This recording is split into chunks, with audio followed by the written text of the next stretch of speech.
South India shopping mall లో blockbuster Ashadham #1 kilo sale.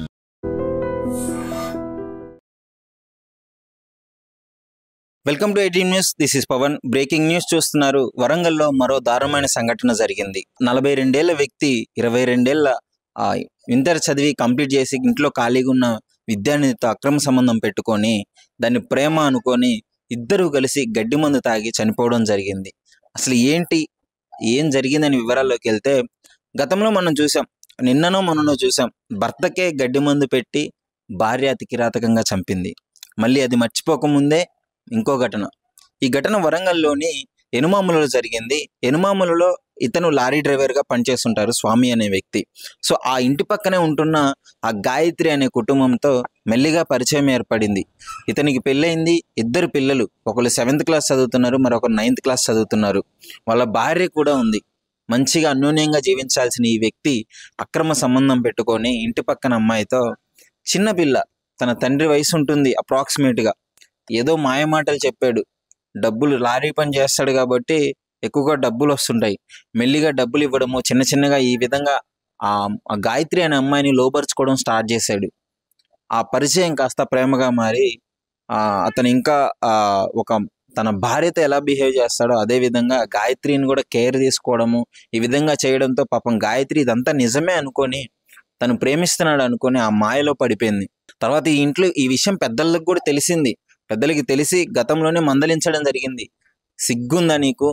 నీ కూతురు వయసున్న ఆ పాపతో ఏంటి ఇలాంటి చర్యలు అని చెప్పేసి, మంచిగా నీకు పెళ్ళయింది, 2 పిల్లలు ఉన్నారు, అసలు ఏ విధంగా చేస్తున్నావు అని చెప్పేసి వాళ్ళని మందలించి వాళ్ళతో పంచాయతీ పెద్దల సమక్షంలో వాళ్ళకి భయం చెప్పడం కూడా జరిగింది. కానీ ఎవ్వరూ వినలేదు.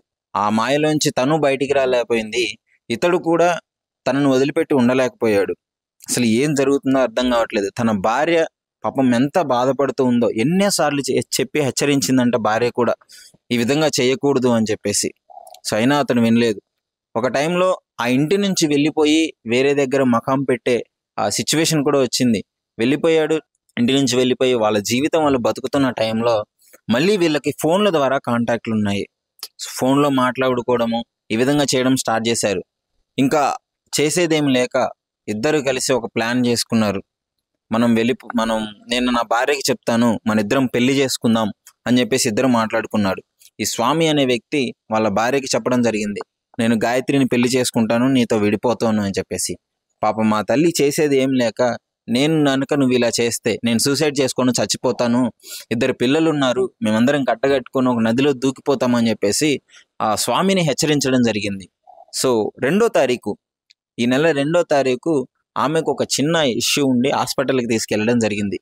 హాస్పిటల్ నుంచి వెళ్ళిన తర్వాత నేను వెంటనే వస్తాను అని చెప్పేసి అటునుంచి ఇటు బయటకు వచ్చిన వ్యక్తి అదే గాయత్రిని తీసుకొని పారిపోవడం జరిగింది.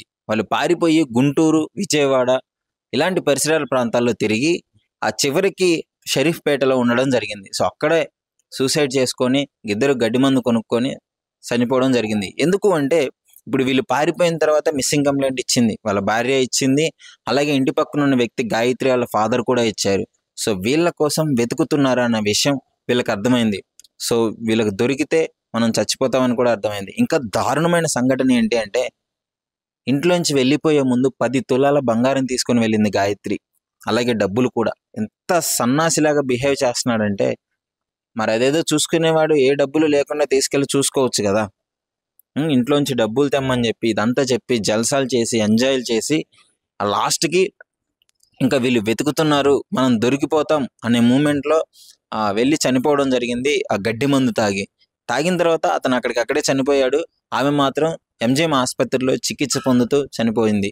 ఇదంతా చూసిన అక్కడ వ్యక్తి అంబులెన్స్లో, పాపం వాళ్ళు తాగిన తర్వాత అపస్మారక స్థితిలో ఉంటే అక్కడున్న ఒక వ్యక్తి అంబులెన్స్లో తీసుకెళ్లి హాస్పిటల్లో జాయిన్ చేసి వాళ్ళ బంధువులకు కూడా తెలియజేయడం జరిగింది. సో ఎంత దారుణమైన సంఘటన చూడండి. ఇలాంటి అక్రమ సంబంధాల వల్ల, ఇలాంటి మాయమాటలు చెప్పి అమ్మాయిలను లోబరుచుకొని ఇప్పుడు ఎవరికీ ఉపయోగం లేకుండా పోయింది. అదే గట్టిగా అంటే 42 ఏళ్ళ వయసున్న వ్యక్తి 22 ఏళ్ళ వయసున్న ఆ పాపకి బుద్ధి చెప్పాలి. బయట సవాసాలు తిరిగినా, వేరే ప్రేమలు అనే వ్యవహారాలను నడిపించిన మందలించే వయసున్న వ్యక్తి అతడే ఈ రకంగా చేయడము, ఇంట్లో 2 పిల్లలు, ఒక వాళ్ళ భార్య ఎంత దుర్మార్గానికి చూడండి. అంటే ఈ విధంగా తయారవుతుంది సమాజం, ఎందుకు అర్థం కావట్లేదు. ప్రతిసారి ఇలాంటి న్యూస్లే వింటున్నాం మనం. గతంలో చాలా విన్నాము, ప్రేమించి పెళ్లి చేసుకొని సూసైడ్లు చేసుకొని చనిపోవడము, అక్రమ సంబంధాలు పెట్టుకొని చనిపోవడము. ఇది ఇంకా దారుణంగా ఉంది. ఇప్పుడు ఆ పిల్ల పాపం ఎన్ని ఆశలు పెట్టుకుంటాడు గాయత్రి వాళ్ళ ఫాదర్ ఆమె మీద. సో ఆమె చనిపోయే ముందు లాస్ట్ మాటలు ఏంటో తెలుసా? నేను తప్పు చేశాను, నేను ఏం చేశానో నాకు అర్థం కాలేదు, నేను ఎందుకు ఈ విధంగా చేశానో కూడా అర్థం కాలేదు, అతని మాయ మాటలకు నేను లొంగిపోయాను, ఉండలేకపోయాను అని చెప్పేసింది. అంటే అర్థం చేసుకోవాలి, వయసులో ఉన్న ఆడపిల్లలు కూడా ఇష్టం వచ్చినట్టు బిహేవ్ చేయొద్దు. ఒక్కసారన్నా మీ తండ్రి ఎంత కష్టపడి మిమ్మల్ని పెంచాడు, ఏ విధంగా మిమ్మల్ని చిన్నప్పటి నుంచి కంటికి రెప్పలా కాపాడాడు, అట్లీస్ట్ ఆ ఒక్క చిన్న విషయం కూడా మీకు గుర్తు రాలేదా? సరే తప్పు చేసావు, నువ్వు పారిపోయిన తప్పు చేసావు, తండ్రికి క్షమించే గుణం ఉంటుంది. వెంటనే అక్కడికి తీసుకుంటాడు, 2 దెబ్బలు వేస్తాడు, భయం చెప్తాడు. అంతేగాని చచ్చేంత వరకు నువ్వు వెళ్ళింది ఎందుకు వెళ్ళావు? నీ తండ్రి నీ మీద ఎన్నో ఆశలు పెట్టుకొని ఉంటాడు. సో తండ్రి అనేవాడు డెఫినెట్లీ క్షమిస్తాడు. కానీ ఇలాంటి తప్పు చేసే ముందు ఆలోచించాలి, పేరెంట్స్ గురించి ఆలోచించాలి ఒక్కసారన్నా. వాడికంటే బుద్ధి లేదు, నీకేమైంది? మంచిగా చదువుకున్న మహిళలు కూడా ఈ విధంగా చేయడం ఈ రోజుల్లో చాలా దరిద్రంగా ఉంది. సరే, అసలు ఈ ఇన్సిడెంట్ అంతా విన్నారు కదా, ఈ విధంగా ఎందుకు మారుతుంది అసలు సమాజం? డైలీ ఏదో ఒక కేసు వింటూనే ఉన్నాం మనం. ఇలాంటివి ఎందుకు ఈ విధంగా తయారవుతున్నారు అనేసి మీ అభిప్రాయాన్ని కామెంట్ రూపంలో మై డ్రీమ్తో షేర్ చేసుకోండి. నిజంగా ప్రస్తుతం ఉన్నటువంటి సమాజం దేనికి ప్రయారిటీ ఇస్తుంది?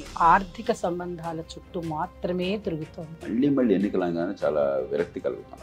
మంచి అనిపిస్తుంది కదా, లేడీస్ కూడా ఛాలెంజింగ్ జాబ్స్ చేసినప్పుడు చాలా బాగుంటది. ట్రాఫిక్ అసిస్టెంట్స్ గా నియమించిన ట్రాన్స్జెండర్స్ అందరితో సాల్యూట్ చేయించుకుంటున్నారు. ఫుడ్ డెలివరీ ఇవ్వటానికి వెళ్ళినటువంటి డెలివరీ బాయ్ అనిల్ పై కళ్ళ ముందు పెళ్ళండి